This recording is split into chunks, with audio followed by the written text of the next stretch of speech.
Здравствуйте, друзья! В эфире Геоэнергетика Инфо. С вами Радайкин Максим и мой сегодняшний собеседник Александр Фролов. Здравствуйте! Здравствуйте, здравствуйте. Потребление газа в ЕС растет седьмой месяц подряд. Энергетический кризис кончился? Европа нащупала дно, от которого можно оттолкнуться? Или это какой-то неправильный рост? Александр, вам слово. Давайте начнем вот с чего.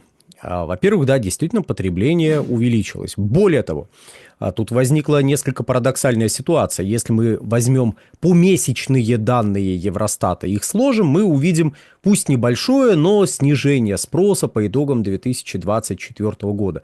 Притом наши постоянные зрители, возможно, помнят, что мы говорили, что при сохранении вот таких данных у Евросоюза есть возможность спрос чуть-чуть увеличить в 2024 году относительно 2023 года. Потом мы подводили промежуточные итоги и говорили, что вот если взять вот эти данные, которые сейчас Евростат публикует, то получается пусть небольшое, там менее чем на 1 миллиард кубических метров, но снижение, по сути, потребление газа осталось на прежнем уровне. Сейчас Евростат говорит: ребята, был рост спроса по итогам 2024 года там примерно на 2,5 миллиарда кубических метров. При условии, что объем потребления газа был там 330 миллиардов кубов в 2023 году, то плюс по данным Евростата, вот которые сейчас озвучиваются, то плюс 2,5 миллиарда, получается чуть более 332 миллиардов кубических метров. Совокупное потребление в рамках Европейского Союза. При этом действительно в конце 2024 года наблюдался небольшой, но все-таки прирост относительно того же периода 2023 года. И тут важно, с чем был связан этот прирост. Можно, конечно, отметить восстановление экономической активности в отдельных промышленных секторах. Однако, давайте мы вот на что посмотрим. Берем четвертый квартал 2024 года. И видим, что производство электрической энергии на ветроэлектростанциях оказалось примерно на 15 тераватт-часов меньше, чем в четвертом квартале 2023 года. А производство электрической энергии на газовых электростанциях оказалось примерно на 15 тераватт больше, чем за аналогичный период 2023 года. То есть основной прирост спроса на газ в конце 2024 года обеспечила электрогенерация. Однако данная тенденция, в общем-то, сохранилась и в первом квартале 2025 года. И связана эта тенденция, опять же, была с тем, что производство электрической энергии на ветроэлектростанциях резко сократилось. Она резко сократилась, притом, если мы возьмем в целом производство электрической энергии из возобновляемых источников вот за первый квартал 2024 года, то мы увидим порядка 301 тераватт-часа. Это довольно много. Если же мы возьмем первый квартал 2025 года, собственно говоря, если что, Максим, говоря про 7 месяцев непрерывного роста, ограничился все-таки мартом. Апрель, когда мы записываем этот ролик, еще не закончился, итогов нет, поэтому говорить что-то рано. Но вот итоги марта предварительные подвели, и вот говорят, видите, рост. Смотрите, то есть куда-то делись довольно существенные объемы электрической энергии, которые, должны были быть выработаны ветроэлектростанциями, в первую очередь ветроэлектростанциями, потому что зимой производство на солнечных электростанциях, во-первых, падает, во-вторых, оно все-таки более предсказуемо, чем производство электрической энергии на ветроэлектростанциях. Это просто как некий факт. Поэтому основное падение пришлось на ветроэнергетику, и замещать чем? Чем замещать эти выпадающие объемы? А замещать их, разумеется, газом. Потому что газ в первую очередь используется для маневрирования. То есть не то, чтобы он используется только для маневрирования, но если у вас большая доля электрической энергии производится из возобновляемых источников, притом возобновляемых источников таких конвенционных, то есть, хотя нет, конвенциональных, то есть из солнца и ветра в первую очередь, то вы не можете управлять производством этой электрической энергии. То есть, если мы к ВИЭ отнесем гидроэлектростанции, что юридически обычно не делается, ну, разве что у вас малая ГЭС, но это ладно, это отдельная тема, мы ее просто вот сейчас отложим, обозначили, коснулись. Ветер и солнце не подчиняются воле человеческой. Нельзя сказать, солнце, светись, необходимо. Обеспечивай нам вот такое-то количество энергии, которое будет падать на наши солнечные панели, которые будут производить вот столько-то электрической энергии. Нет, мы так сказать не можем. С ветром еще веселее, то есть ветер дует, то не дует. Это связано и со средними температурами, которые у вас вот устаканились. Это связано и с количеством ветроэлектростанций. Ветровые и солнечные электростанции производят столько электрической энергии, сколько позволяет матушка природа в данный момент. И вы управлять ими можете только в том ключе, что стой раз-два. То есть просто прекратите выработку, отключитесь. Все, точнее, даже не выработку прекратите, отключитесь. Если мы про солнечные электростанции, ну, кстати, можно их, наверное, накрыть плотной-плотной темной тканью, чтобы они не производили электрическую энергию, а ветроэлектростанции можно просто остановить. Все, они остановились, они не производят электрическую энергию. А вот регулировать, ну, тут уже, знаете ли, сложнее. Нельзя ветру приказать: дуй с такой-то силой, с такой-то скоростью. Притом больше не надо, вот именно с такой. Меньше тоже не надо, вот столько нам надо. А потом хопа, команда: ветер, дуй слабее, дуй сильнее. Нет, разумеется, подобное сделать нельзя. И тут я напоминаю, что мы, ну, каждый раз, когда касались темы газа, когда касались темы потребления энергоносителей в Европейском Союзе, вынуждены были касаться и темы возобновляемых источников энергии. Потому как они занимают довольно большую долю в европейской энергосистеме. Они обеспечивают производство за год половины и даже более электрической энергии, ну, там, в зависимости от того, какой более удачный был год или менее был он удачным. Вот, однако, вы не можете предсказать, сколько конкретной электрической энергии у вас будет произведено. Вы можете примерно прикинуть, что вот от сих до сих, и то, кстати, не факт, что вы угадаете. И в случае, когда у вас ветер резко начинает дуть слабее, чем дул до этого, а потребление электрической энергии в этот момент начинает расти, вам надо падение производства на ветроэлектростанциях быстро компенсировать. Кто может это сделать? Это могут сделать только газовые электростанции. Ну, в силу технологических причин. То есть это не чья-то злая воля, добрая воля, просто вот так это работает. Вот.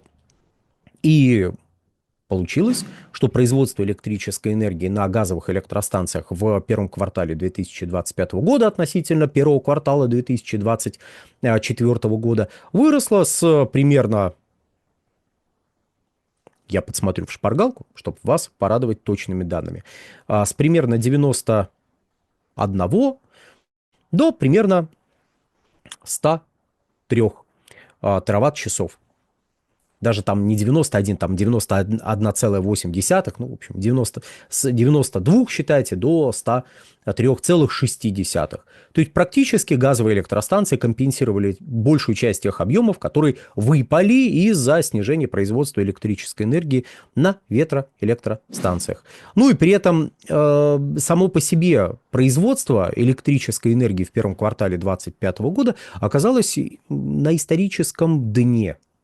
Историческое дно при этом составляет для данного периода порядка 639,4 тераватт-часа. Это на 20 тераватт-часов меньше, чем в 2024 году, ну, за аналогичный период.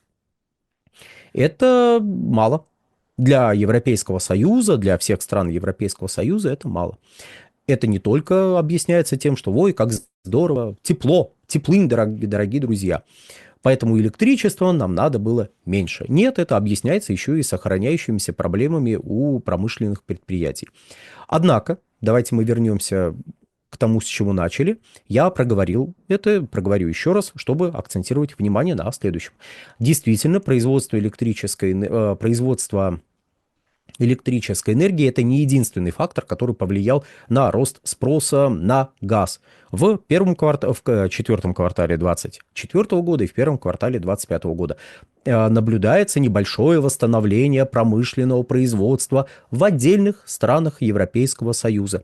Это довольно важная оговорка по той банальнейшей причине, что ну, не одинаково идет восстановление европейской экономики, это во-первых. А во-вторых, некоторые крупнейшие страны ЕС, так, например, Германия, испытывают все те же сложности, с которыми они сталкиваются последние более чем 3 года.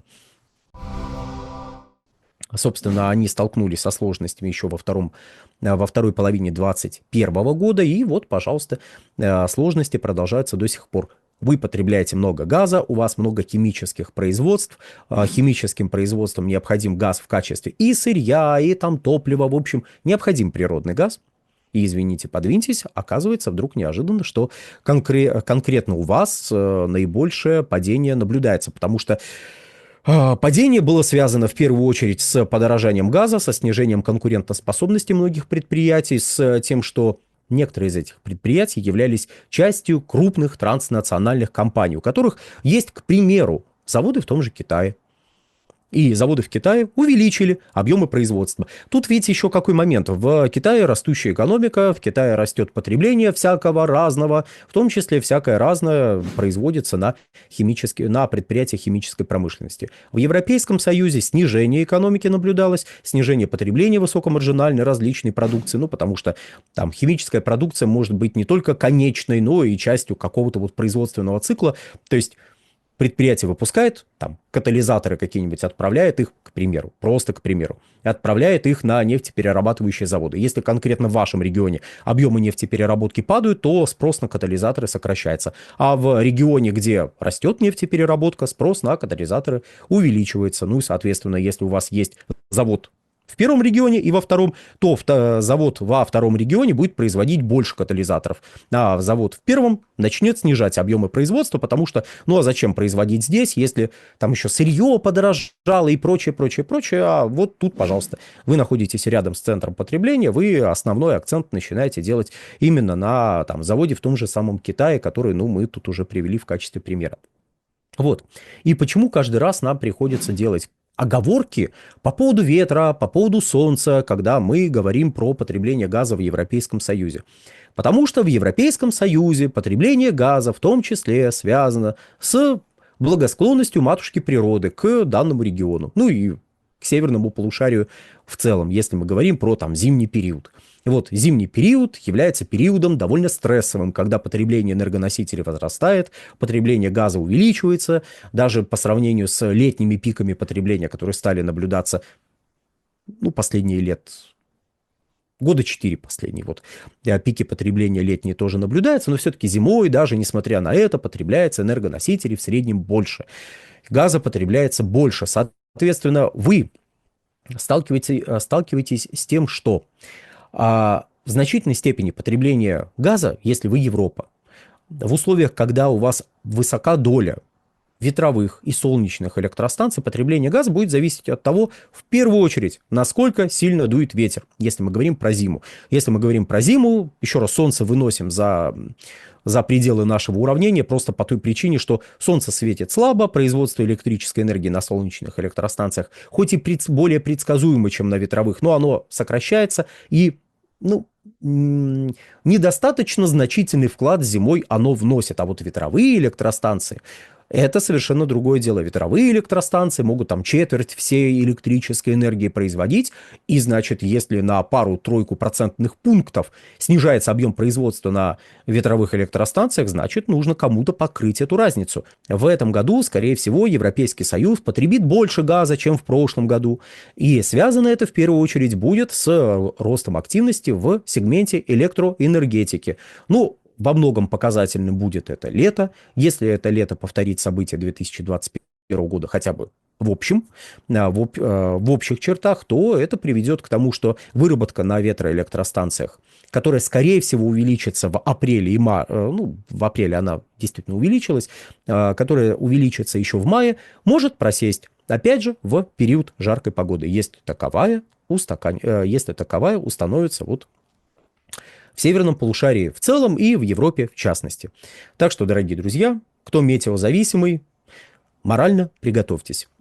Поставьте лайк этому видео, подпишитесь на этот канал, подпишитесь на телеграм-канал «Нефтегазовая игра», подпишитесь на телеграм-канал «Геоэнергетика Инфо», подпишитесь на телеграм-канал, все, которые указаны вот просто в прикрепленном сообщении, вот на все подписывайтесь. Ну а на сегодня все. Александр, большое спасибо за комментарий. Друзья, как уже и сказал Александр, все ссылки будут в описании и закрепленном комментарии. Там же будут реквизиты для желающих финансово поддержать наш проект, чтобы мы и дальше также вещали на всех площадках без монетизации. Спасибо. До новых встреч.